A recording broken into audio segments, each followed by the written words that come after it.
Annually, we have a great Christmas party here in Scala. Normally, 1 week before Christmas, about 18 of us have an in-house annual Christmas party. Brian and Michael prepare a delicious Christmas meal. It's always a memorable and happy event with good food, great conversation, plenty of refreshments, a little dancing, plenty of singing, and a late night. This year, such a party was not possible, and we had to improvise. We opted instead to hang out virtually. We planned a social gathering on Zoom, with party participants joining from their own homes, and we invited a magician to entertain us, and then we chatted. Zooming is now like eating potatoes. It has become routine and a part of our lives. Imagine if it were possible to set up a Zoom meeting with the manger, the cave, the birthplace of Jesus, and those present. What might happen? What would we learn? What might be said in the chat function? It is often said that everything can look beautiful if you look at it from the outside. Would we display the thumbs up function in Zoom for what we might see in the stable? Would we take a screenshot? John's Gospel is clear about what we might discover, namely that the astounding story of God becoming a human being was part of the intent from the very beginning, not an afterthought or something that would develop in time. Dom Helder Câmara, the former Archbishop of Recife in Brazil, who was dedicated to the care of the poorest of children, once prayed movingly with words that remain alive within my mind. He prayed, "Dear child, help me discover, even in the most earnest and the most severe people, the child asleep in their hearts." This prayer helps me to understand why God became a baby.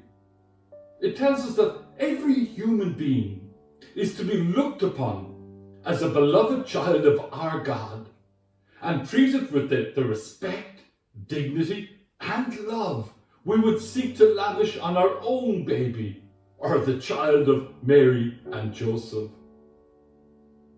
Una Caroline Harren was born the day the World Health Organization declared a pandemic. She came into the world on March 11th. Her mother, Ruth Cullinan's labour began as Ireland was clinging to the last threads of normality. The whiteboard, a wonderful Zoom function, would unreservedly have sketched a message from the stable in Bethlehem, declaring that Una is a precious child. Adam King, a little boy from Cork, touched the hearts of the nation on the Late Late Toy Show as he talked about his brittle bones and all his visits to hospitals. He carried a homemade virtual hug for all the hospital staff. Adam dreams of becoming a spacecraft communicator for NASA. The star over the stable in Bethlehem, the backdrop to our Zoom meeting, would surely brightly shine to rejoice in Adam's preciousness. The doodle boy is Joe Whale, 11 years old, from Shrewsbury. His drawings have attracted attention and fame. Even Prince William and Kate commissioned drawings for their recent tour. The Doodle Boy, in less than 30 minutes for the Sunday Times, crafted a drawing focused on 2020. that masterfully brought together COVID, bushfires, Brexit, aliens, and Black Lives Matter. Our friends in Bethlehem would certainly want to screen share Joe's drawings. The mystery of the Incarnation really is our God with us as one of us, exposed to all of life and death, wanting to be here among us, knowing us, and being known by us. Una and Adam and Joe reinforce the key Christian message that Christmas is not so much about opening presents as opening hearts.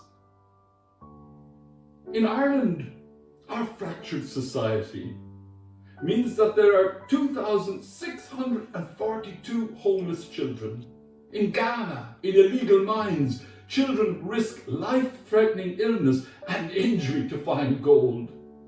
These children are pawns in a shady chain stretching from West Africa through Dubai and onto so-called reputable financial institutions in Europe. Exploitation, child homelessness, and COVID are a darkness in which a light is desperately needed. Paul McCartney, at 76 years of age, turned lockdown into rockdown and has produced this month a new solo album called McCartney 111. It features striking songs with beautiful melodies and heartfelt lyrics. One of the songs is called Find My Way, and McCartney sings, I've walked towards the light. Is that God again? That light. John's Gospel speaks of a light that shines in the dark, a true light. John's light is not so much about the nativity of Jesus, but the incarnation of God as transformation of humanity and history. In the story of the incarnation, God has departed heaven. God has come to pitch his tent. God now dwells among us. The story of the incarnation is the laying bare of God's heart in the body of a child, every man and woman on the face of the earth. This God is the heart of the universe and simply our heart. We are made for love alone. We are made so that God not only tells us stories, but makes our home, our hearts, and our bodies God's own dwelling. It is said that anybody can be a great photographer if they zoom enough on what they love. It was pagan stargazers and peasant shepherds who discerned what God was doing. We are asked to look discerningly towards the crib with love.